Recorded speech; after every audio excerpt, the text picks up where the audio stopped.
Good evening, dear students. I'm glad to be introduced to you to the organizers as Dr. Ravi, working as a scientist in Material Science and Technology Division, CSIR, National Institute for Interdisciplinary Science and Technology, Trivandrum, Kerala. The topic given to me to share with you is on materials for aerospace applications. This is a very elaborate topic and which is a very deeply involved subject to research and development throughout the world. Now I will share some of the informations pertaining to this particular topic. I hope you all receive it in good spirit.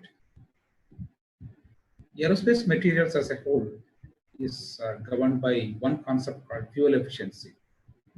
This fuel efficiency concept is forcing the aerospace manufacturers to find ways to incorporate new materials. That's the way development of new materials keep on increasing. If you look at the chart given here, the need for fuel efficiency is not only for the aerospace, even for the automotive or any other industries. It has started long back by introducing lightweight materials, design changes, both in short-term and long-term ranges. Because of that, the fuel efficiency has been increased, particularly by lightweighting the concept. Why this lightweighting is more important in aerospace? If you look at the figures given in both sides, if you look aircraft which is designated here, the thrust is the most important. The thrust has to overcome the dead weight as well as the drag associated with this, and has to have the lift together. This equation of ratio F by W, thrust by weight, gives the overall efficiency of the aerospace structures. If you look at the descriptions given in terms of weight, the cargo and passenger baggage looks to be very, very small compared to the weight of the system and also the fuel filled with the system to move forward. As the weight of the structure is reduced, it gives an indication that thrust can be improved and the fuel efficiency can be improved. The basics of materials design for the aerospace structure is based on three key functions. One is the shape of the material or the product, the process by which it is processed, and the component, what functions it is going to work for it.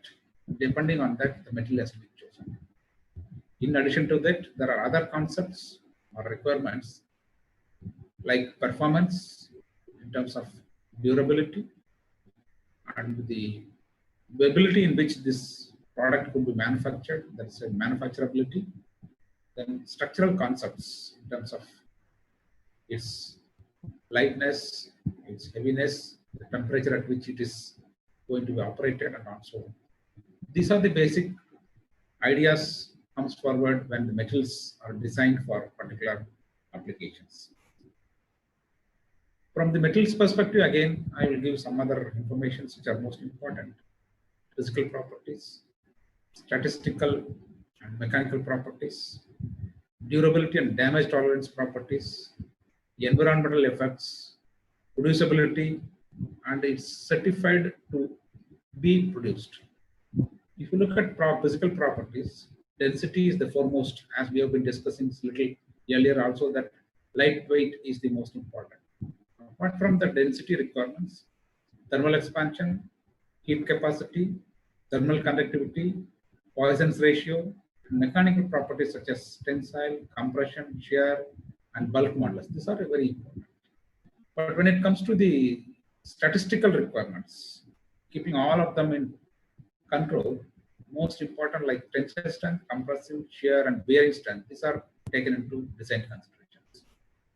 All of them in terms of durability and damage properties, it is measured as fatigue strength, notch sensitivity, and crack growth all together in the form of toughness, this particular criteria becomes most important.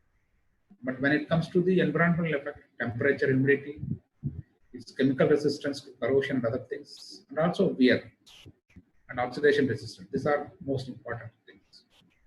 But once these informations are fulfilled or these criteria are fulfilled, the component, how it can be made, whether it's castable or it's a formable, whether deformation characteristics are good, whether it could be welded, machinability could be improved, or assembly has any problem, whether chemical processing is possible for converting the surfaces into the protection coatings, all of them to be subjected to some inspection methods. Based on this, many certifications agencies have approved materials for various applications. Based on those fulfillment, the materials becomes, or the product or the assembly becomes useful for further processing. As a whole, I will repeat once again, design requirements in terms of availability of the material and the components. The component must be lightweight, it should be damage tolerant, durable in terms of corrosion resistance as well as other environmental requirements, and it should be more cost effective. Depending on this, a careful balance of material properties is achieved to make the components. And materials development has taken place over a long period of all the fulfillment, starting from discovery to its development in terms of property and its optimization, and taking it to the system level in terms of design and integration. One certification, as we discussed, it is finished.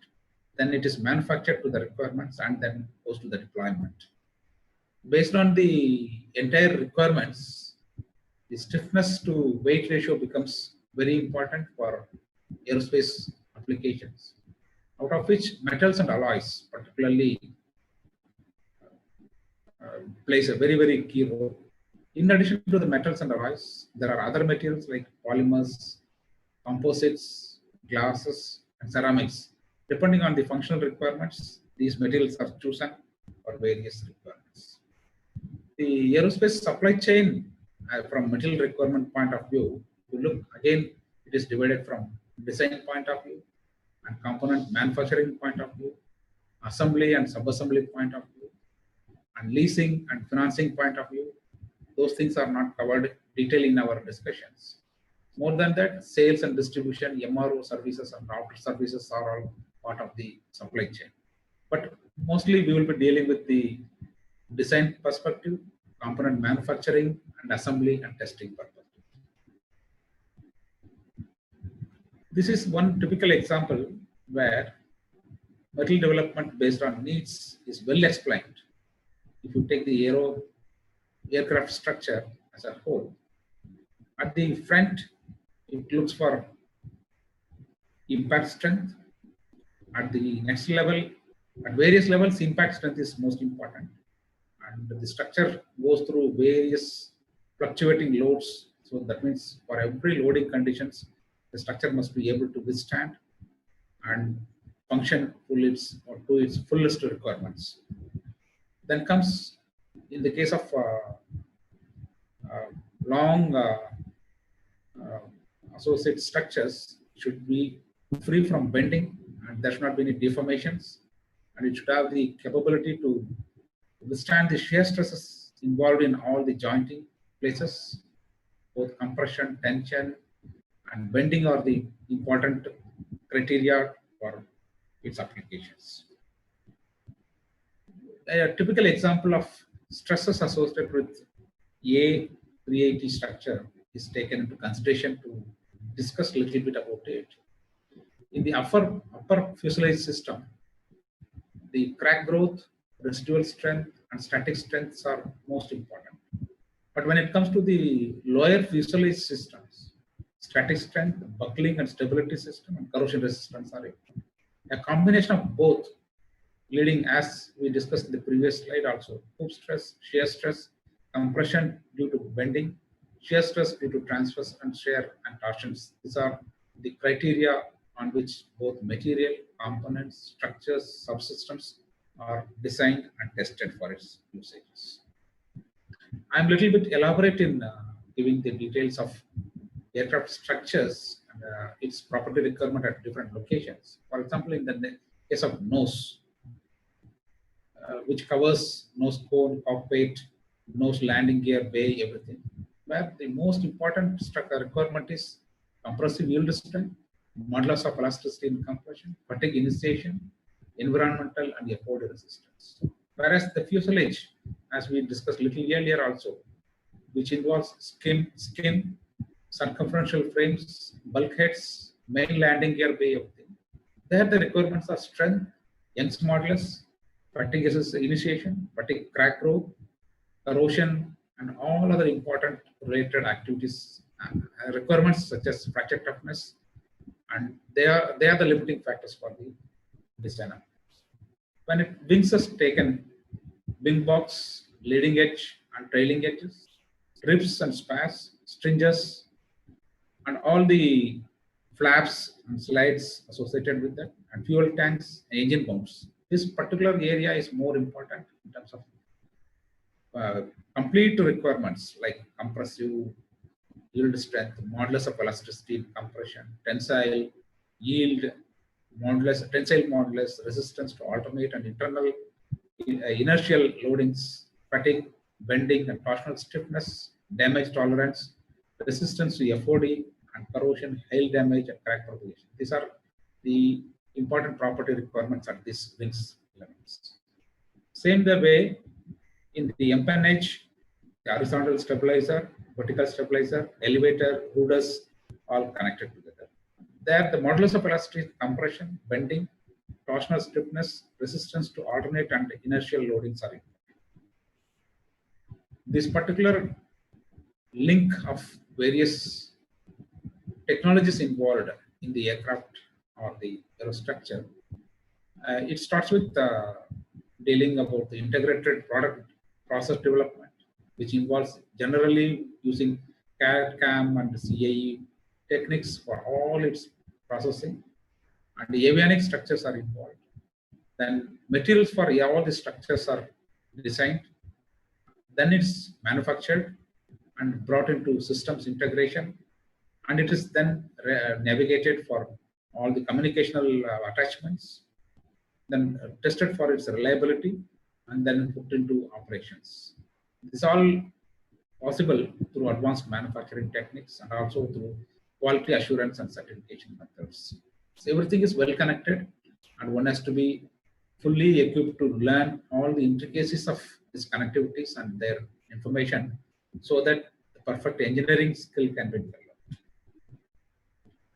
This is given again in another slide, material structures, manufacturing, and their relation such a way that the entire structure could be manufactured from initially the constituted design for each products in terms of material properties and their computational array to make it to the system level and the process.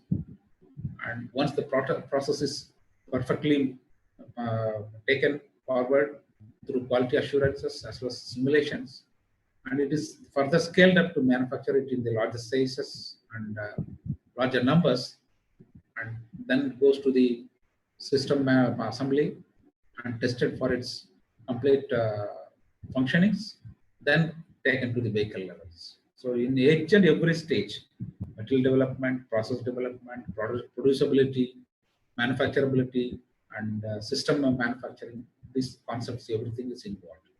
I just want all of you to get into the websites of various manufacturing industries like Boeing to find out their intricate details given in their manufacturing schedules, which will strengthen the understanding of the whole subjects.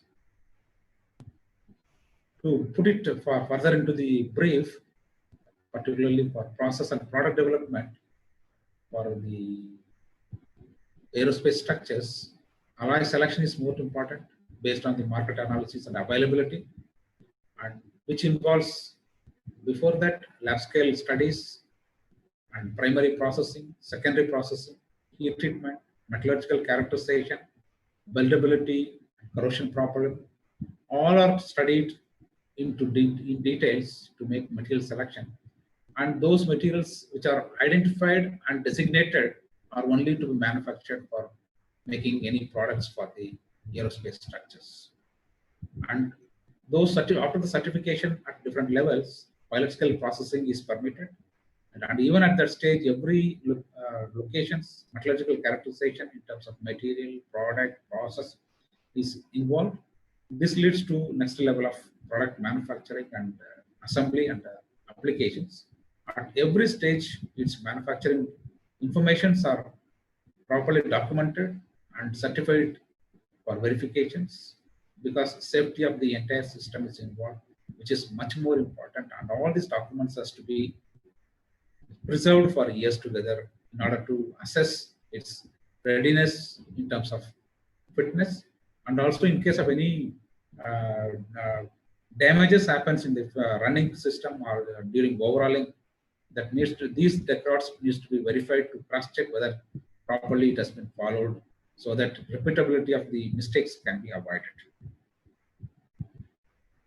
Coming to the very intricate information about the materials, the selection process, the materials is based on the density, because we have been specifically discussing about it, and also its melting point of the material and its specific heat, so that the thermal conductivity can be designed on that. Electrical conductivity and thermal conductivity, thermal emissivity, reflectivity, these are the certain criteria of metals or materials is taken when selections are made. Of course, this particular slide gives you the information about various material systems which are involved in the aerospace applications. One group of materials called metallic materials, in which aluminum, copper, magnesium, steel, titanium, superalloys, this all form a very, very major chunk of the materials for all its structural applications. In the non-metallic systems, like composites, ceramics, and intermetallics are very well used for various product developments and applications. This one slide is a clear indication of the various materials involved in terms of its conventional ranges, in terms of applications in the range of temperatures which is involved. For example, magnesium and aluminum alloys, the maximum operating temperature could be less than 200, 300 degrees centigrade. Whereas in the case of titanium, it can go up to 300 to 500 degrees centigrade. Beyond that, these three metals, magnesium, aluminum, and titanium, we cannot think for its applications.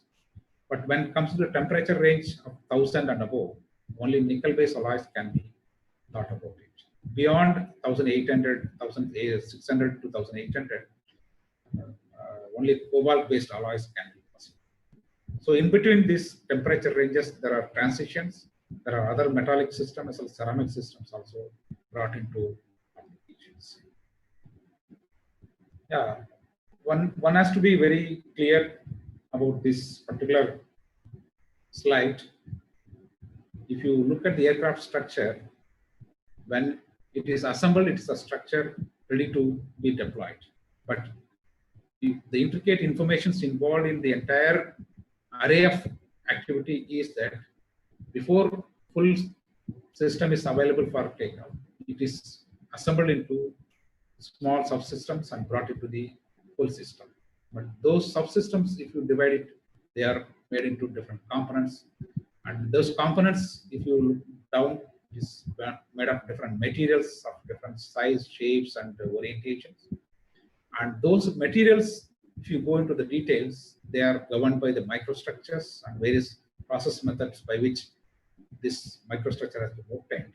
But further details like 10 power minus 6 and below, it is involving a lot of mechanisms of how this particular microstructure behaves at various loading conditions. The nano informations available inside the microstructure plays particularly informations like strengthened precipitates, phases, their dislocation, their interactions, and even subdividing that into the system is called atoms and how the crystal structures are arranged. From that stage onwards, it goes to this structure level. All the understandings of the intricate information is most important. One has to be very, very careful in learning them so that the learned person can become a fully professional once they are put into the service requirements.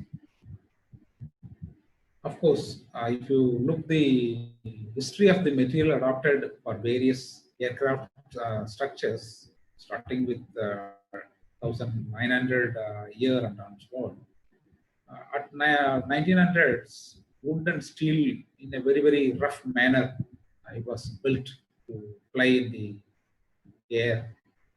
But that was not possible for carrying the higher loads. There were a lot of involved researchers to bring in replacement for wood, and then came the steel structures in a larger way. The steel structures was too heavy. Then came the aluminum alloys and various structures based on aluminum alloys. And the year 1940 and so on saw a lot of changes in terms of materials, process, and their involvement to get newer processes or newer materials. This all covered in terms of the structure stability, in terms of the design changes, in terms of the speed, velocity associated with all the aerospace structures. And now in 2000 and so, we are at very, very highly elevated operating temperatures as well as highly involved information is required for materials, where newer materials like mathematics composite are also coming into the picture. So all these informations are very, very essential to understand.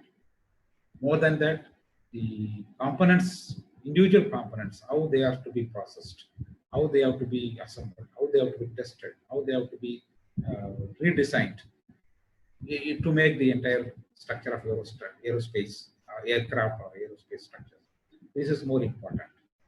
If you look at the few of the components which have been displayed in this slide, which gives, for example, engine mount, in which method it could be manufactured. Should it be forging? Should it be casting? Should it be some other method?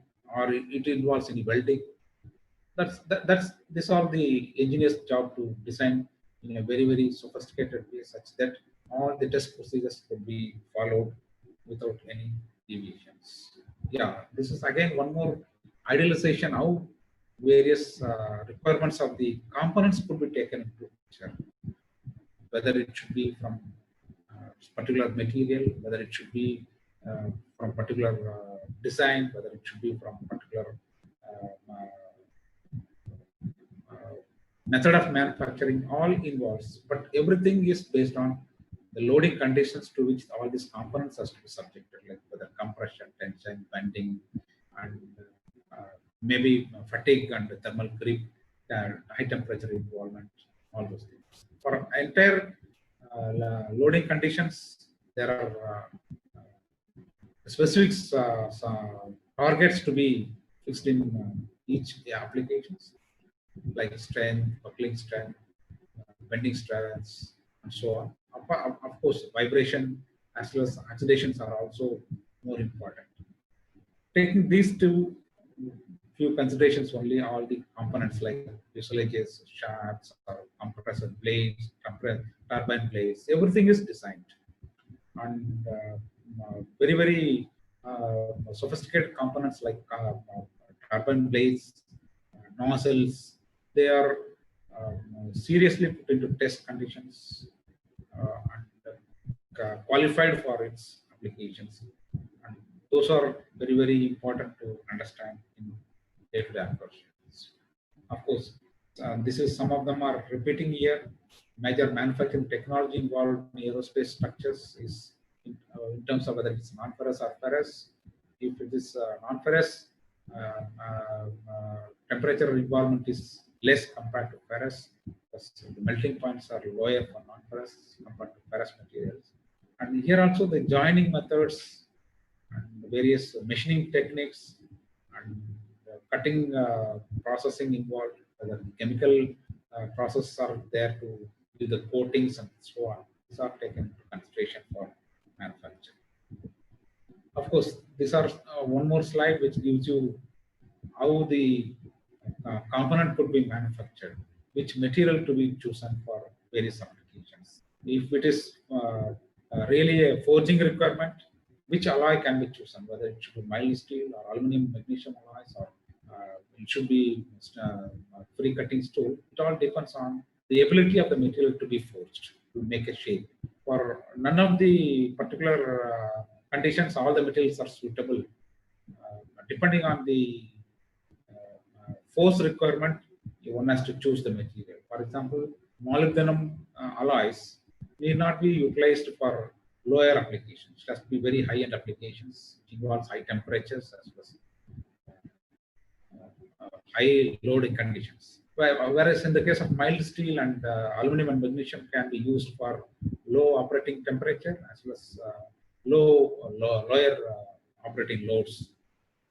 Based on these conditions, only materials are characterized and they are being processed for the things. Now, the entire focus for my lecture is going to be on aluminum because I have been working with aluminum alloys for aerospace applications. The slides from now onwards, it will be dealing with mostly on aluminum. Once the aluminum aspects are covered, we'll go for magnesium, titanium, maybe steels and other material and products. Look at the important properties of aluminum.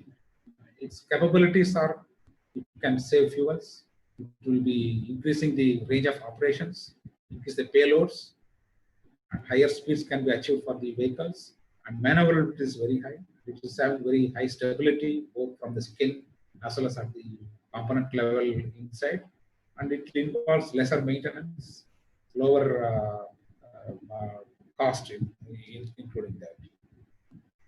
But those things are again based on the attributes, properties, and attributes of aluminum.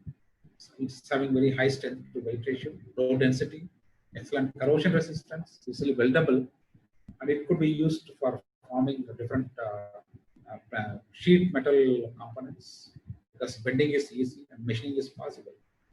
And it's available in diverse product shapes and sizes, maybe plates, rods, and thicker ingots. All things are possible.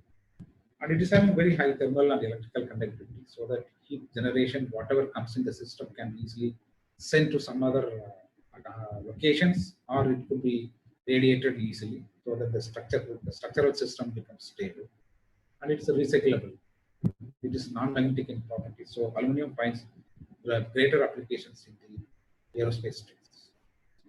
Looking at the physical informations of aluminum, it is having lower density, it is 2.7 grams per centimeter cube at room temperature, and having melting point of 660 degrees centigrade. Whereas all the informations like specific heat, latent heat of fusion, electrical conductivity, thermal conductivity, all the informations are available in the textbooks as well as various literature. One can keep a touch on all these informations for knowledge.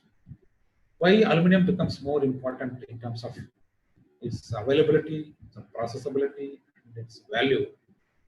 India is having the sixth largest alumina producer. Alumina is the original form of raw material from which aluminum is processed. So alumina is largely available in India, which is manufactured from its ore called bauxite, unprocessed. And eighth largest producer of aluminum is India. Look at the chart. China is number one. Number two is Russia. Like this, India is the highest producer of aluminum in terms of the eighth largest producer. And in terms of consuming, it consumes maybe fifth largest. Everywhere China becomes number one. India is aiming to reach somewhere in terms of producing capability as well as the consuming capability close to number two, number three in the future. If you look at the resources available for manufacturing of aluminum or its original bauxite, there also India is having fifth position compared to other countries like Australia, which is having very high resource. But in terms of processability, India is finding it easy because the labor cost is very cheap in India. Because of that, the producing industries, they favorably prefer aluminum to be processed for various applications. And in terms of scope for the further consumption, India is consuming very less as on today, both for the aerospace as well as for any other application, because majority of the materials are being imported from other countries. Our own industrially manufactured aluminum alloys are very less, and it gives us scope for making R&D so that future requirements of this country could be met from our own indigenous production and manufacturing capabilities. That's why the newer younger generation should be equipped to learn skillful way of manufacturing and understanding its structure and property requirements for various applications in the aerospace as well as from other advanced applications. It's a good challenge for the younger generation to learn things. If you look at the consumption level in terms of year in 2030, India is poised to have at least 8% consumption in the global level, compared to presently or at the last 10 years, it is only 3% consumption. That means from 3% to 8%, at least 200 to 250% of increase is aid, which gives the scope for newer developments as well as for newer material to be manufactured in-house, which needs to create skillful engineers who can handle the requirements in a very controlled way. So that's why this subject becomes very important. I'm again stressing here why this aluminum alloys becomes more important, because of its very interesting informations. Why aluminum alloys?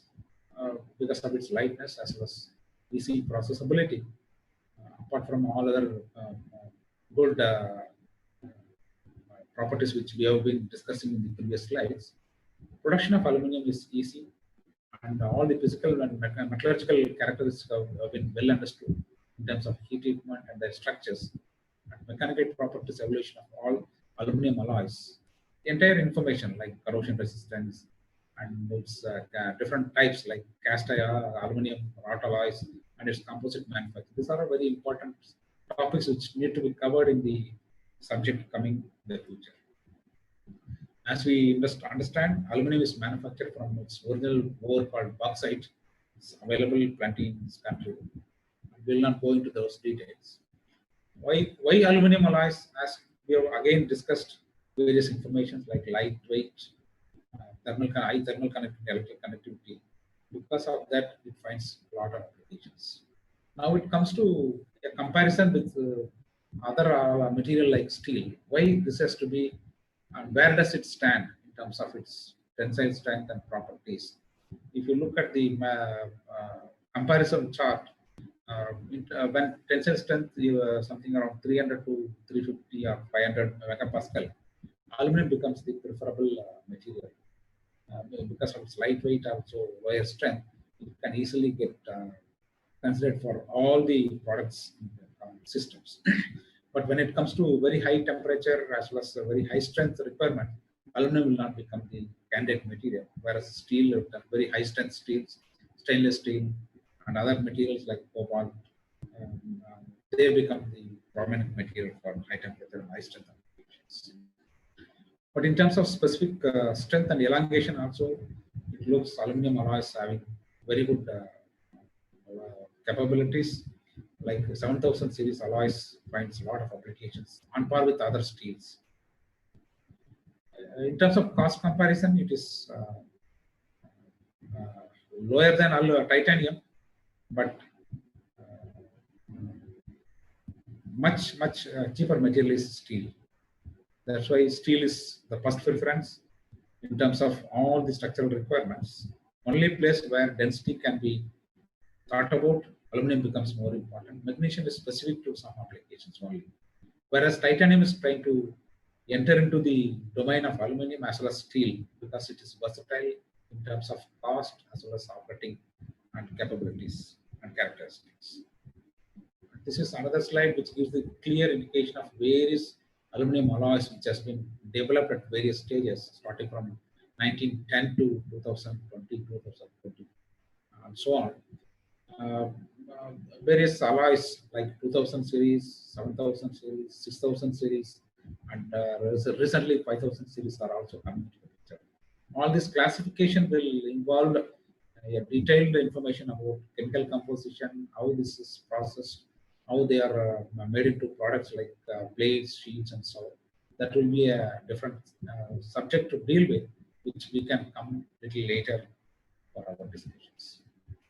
This is another tree of development which I am trying to focus at present to know that any material which currently being available for various applications, whether it's in the fuselage or whether it's upper wings or any other spacecrafts, those detailed materials did not come in one stretch. It has taken years of development.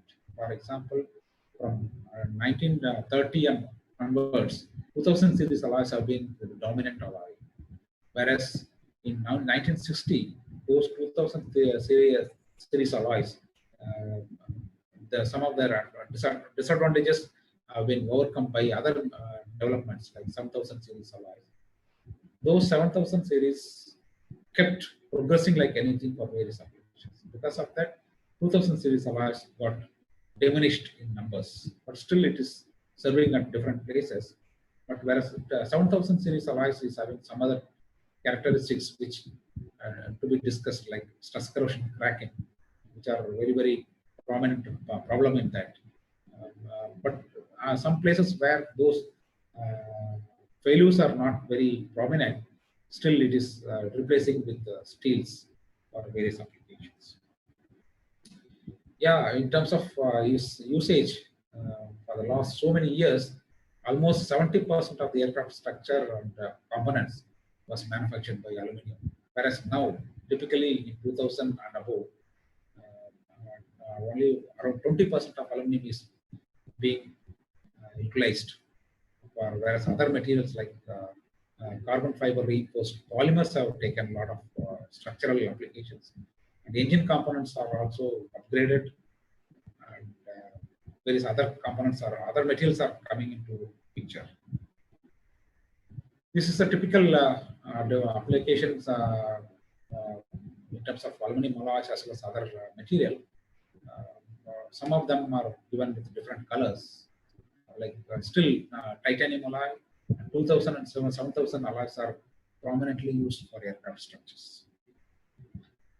Out of this 2000, 6000, 5000, and 7000 series alloys, some of the typical applications I have listed in this, which maybe this particular slides will be available to you.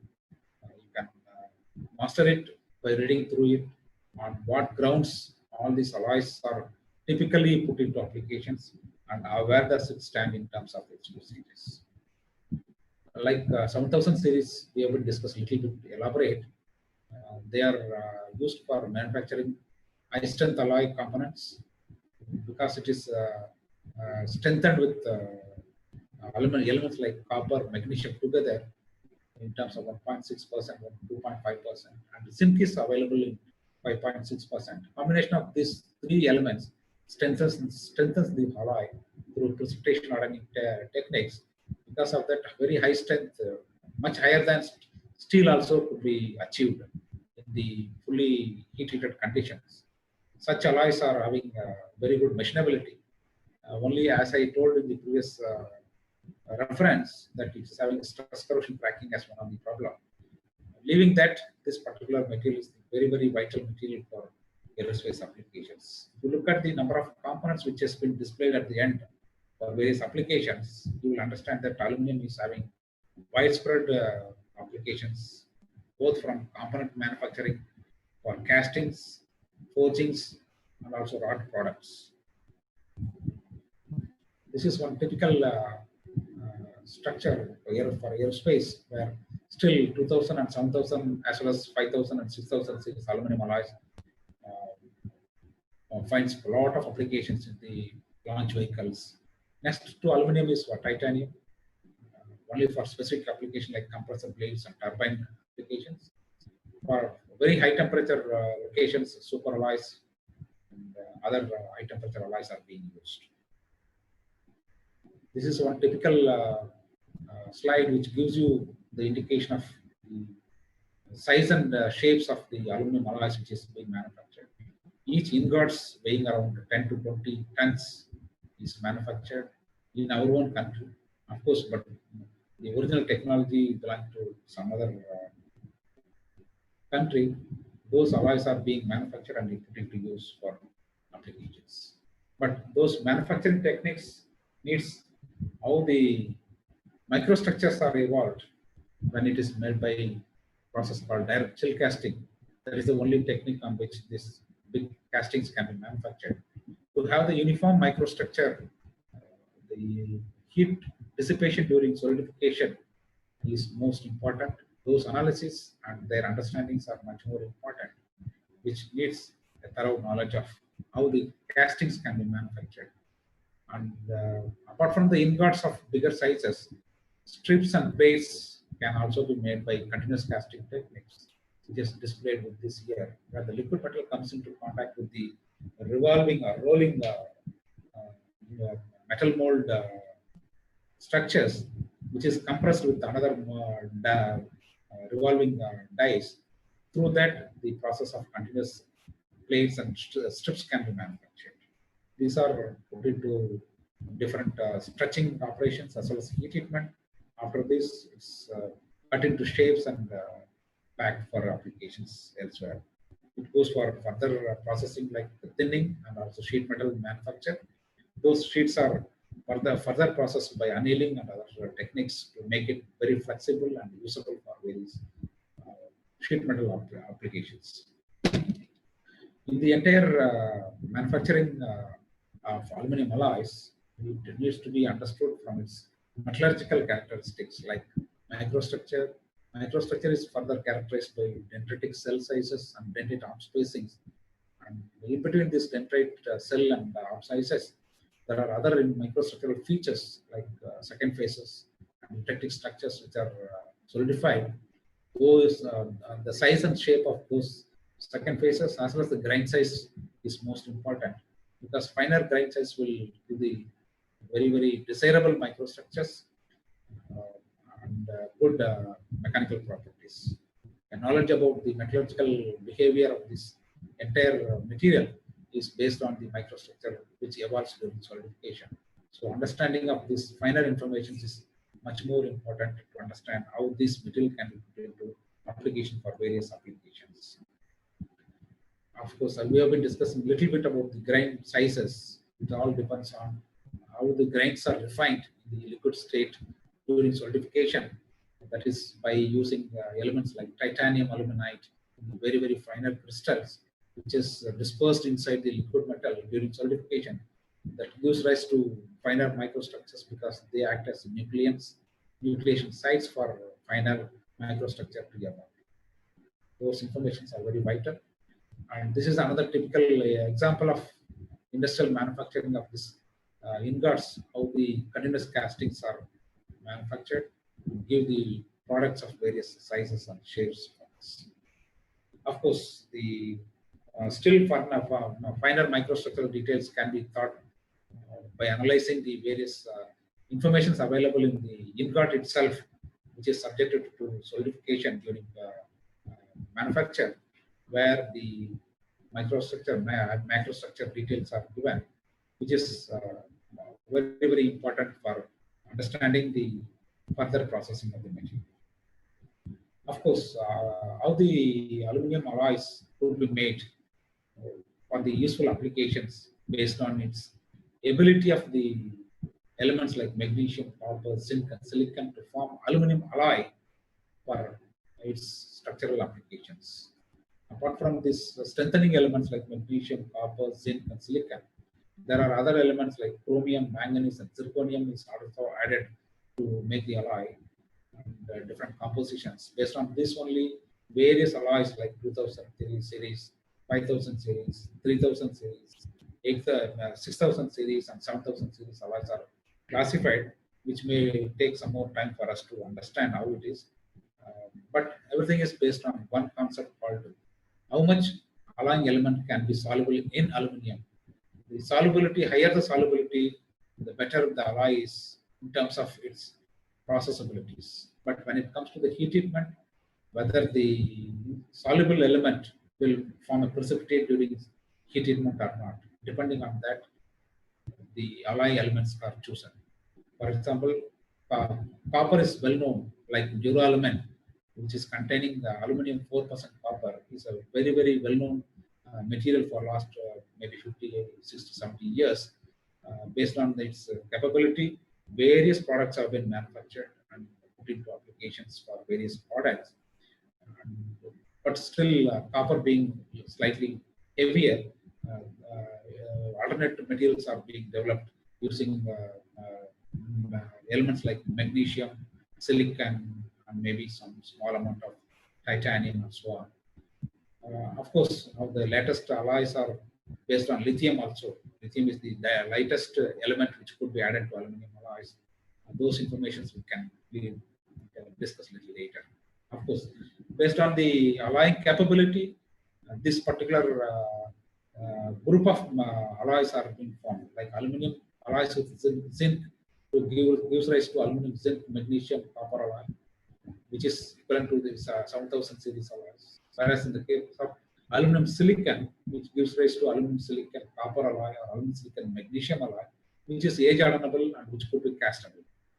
Casting, whether it is a possibility of casting or whether it is that this particular elements will be leading to very good castability, depending on that only these alloying elements are chosen. But silicon, which is having very high capability of flowing during liquid state, because it stores energy during melting and liberates slowly during solidification. By that way, it keeps the liquid metal in a liquid condition for a longer time. That is the process by which that is the property by which the silicon is chosen for making casting alloys, in which copper and magnesium is added to make aluminum silicon copper alloy or aluminum silicon magnesium alloys, which becomes both castable and also then it becomes heat treatable to make very high strength alloys. Whereas in the case of aluminum magnesium, this is usually to make moderate strength alloys involving silicon, maybe to some extent iron and so on. That forms 2000 and 6000 series alloys, about which we will discuss later. This is a typical phase diagram which aluminum silicon alloy forms. We will take further classification of alloying elements based on which how the phase diagram can be studied. Probably in some of the earlier classes, you might have come across these information about phase diagrams. In case if there is a requirement, we will come back to it in the details discussions in the futures. Based on the presence of silicon of various quantities, different microstructures can be obtained. It is called hypoeutectic and hypereutectic and eutectic alloys. In the case of hypoeutectic, the silicon is available in the form of needles in the eutectic structure, whereas in the eutectic structures, it is purely aluminum and silicon in alternate way, which gives you a very, very useful structure in lower temperatures of processing. Whereas in the case of hypereutectic alloys, primary silicon forms as a cuboids, which gives rise to higher wear resistance, except that it is having some difficulty in machining. Depending on the requirements, only hypereutectic alloys are chosen. But for most of the engineering applications in the aircraft and aerospace structures, hypoeutectic and eutectic structures are used prominently. This is a typical transport requirement for making cast engine block is given as the example for casting of aluminium, where intricate shapes can be manufactured. This intricate shape is based primarily on the presence of silicon in the system, which gives rise to higher fluidity, leading to intricate shape manufacturing. But this, even for the cast alloys also, there are designation of alloys based on alloying elements like 200, 300, 400 series and so on. But those designations we will discuss a little later. Coming to the casting techniques, which are most important for aluminum alloys, sand casting, you are all familiar from the younger classes. By this time, you will be having a lot of information about these casting techniques. I may not be having sufficient scope for us to deal for longer time on this, but just to refresh you, I'm bringing this information like sand casting, gravity die casting, in which high pressure die casting, low pressure die casting, vacuum die casting, and squeeze casting are very, very prominent techniques based on the requirements and also integrate components and applications. Different casting techniques can be used for making products. This is typical, some components are shown here, which aluminum, silicon, copper alloys are used for making the intricate shapes of these castings. Apart from this, there are newer techniques like exocasting, where semi-solid casting means in between liquid and solid, the material is processed to make various high flowability components and very high strength component, that's called exocasting. And also low pressure casting, which is very, very typical for various some of the applications. Here, I'm only showing this particular slides to give you the importance of making bigger castings by technique like sand casting, which is very old technique in which the patterns are made, patterns are the replica of the component to be manufactured is made and are kept inside the mold box and packed with sands of various grades and assembled to make the pouring ready, in which the cavity is ready for pouring. And the liquid metal is processed separately and poured into the cavity to make the component of these shapes, which is all typically a foundryman's job. One has to be appreciative of all the techniques involved in making defect-free castings. But sand casting, which we have been discussing earlier, is typically of bigger sizes and less in number requirements. But when the number requirements are large, like hundreds to thousands to lakhs, sand casting will not be a prominent way. There should be some other technique called die casting, which is very readily available. Suitable sizes are made in the die casting and produced for bigger numbers. As we discussed, semi-solid processing is another one, in which liquid and solid coexisting material is made by properly processing under different conditions, and those liquid plus solid material is used for making products. The latest technique called squeeze casting is existing, which is nothing but application of force during solidification inside the mold, which gives rise to very high strength material and also very defect-free materials products. Because of these advantages, this squeeze casting is being prominently brought into the manufacturing techniques, which gives rise to very high strength and also very high elongations, which are the requirements for some of the typical applications. Like this, if you see a globular structure, which is typically of squeeze cast compared to the very acicular structures of gravity as well as the sand castings. Because of those advantages, squeeze cast products are getting very prominence in the near applications. However, there are other products like process like low pressure casting, in which typically gravity against the gravity products are being manufactured. Maybe this I am showing only for the knowledge of having different techniques of manufacturing. The intricate details can be discussed in the future.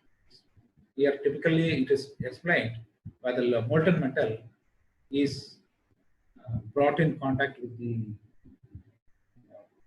transporting liquid transporting system, over which the dies of the component is kept in a sealed way, and a small amount of pressure is applied. Due to this pressure, the liquid moves through the cylindrical transporting system and fills the cavity of the mold to fully make it dense products. Once the liquid solidifies to make a solid, and the mold is taken out from the feeding system to get the product out, which gives a clear indication that there is defect-free components to be manufactured. Because a product like sand casting and die casting, where very high velocity liquids are flowing, giving rise to very high defects like shrinkage or gas porosity. Those porosity and defects can be minimized in the case of low pressure castings. Coming to different casting techniques, which is based on aluminum silicon alloys, we have been discussing. Similarly, for aluminum, magnesium alloys are used for making wrought alloys like plates, sheets, and maybe rods and also. This is typically possible in which aluminum 4 to 10% magnesium is processed to make ingots. And to aluminum magnesium alloy, there are other alloying elements like copper, magnesium are also added. Copper and silicon are also added in smaller quantities to make different designations of the term alloy. And typically they are made into ingots and then processed to make different products like sheets and blades. And they are subjected to various heat treatment process like solutionizing and edge hardening to enhance their mechanical properties. Typically, here only the designation of wrought alloys like 3000 series, 5000 series, 7000 series becomes very prominent. Out of this, there are different types like whether it's heat treatable or not heat treatable. Accordingly, the mechanical property requirements as well as strengthening capabilities can be changed. This is a typical phase diagram for aluminum magnesium alloys, which gives rise to higher solubility of magnesium is possible in aluminum.